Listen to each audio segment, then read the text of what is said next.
y'all, it's Frajola, the girl who likes to vote and eat tacos with you. And on this episode of Let's Vote and Eat Tacos, we're going to be talking about the primary because it's coming up soon. It's on March 3rd.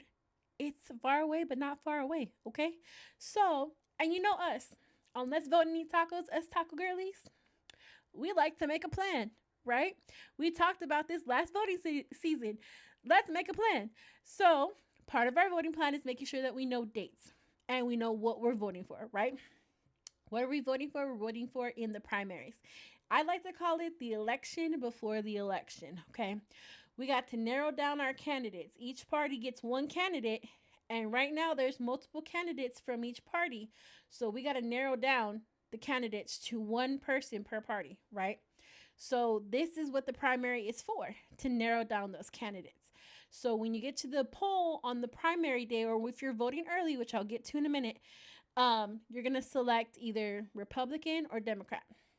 You're not gonna be able to choose from either. When you select which one, that's the ballot they're gonna give you, and all the candidates on that ballot are gonna be from that party. Okay. Now to get into the dates, February 2nd is gonna be the most important date, or the closest date, and probably the most important date.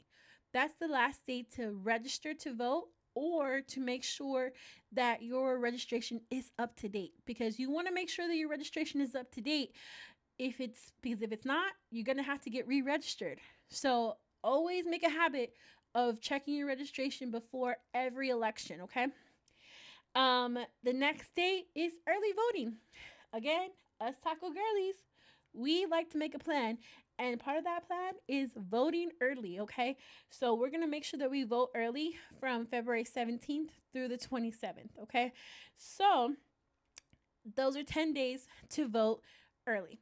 Get there if you can. If you can't, the last day you can vote is on March 3rd. You can't vote after the 27th.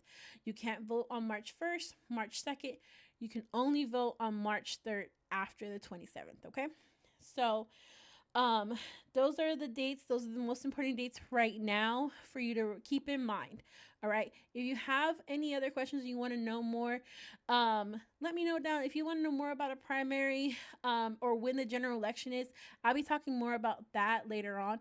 But I just really wanted to come on here and make sure that you have it on your radar, the most important dates for the primary, so that way you can vote in this primary. If you haven't voted before, maybe you just turned 18 and you want to vote in your first election or primary, get registered, or leave me a comment down below and I can try to find out how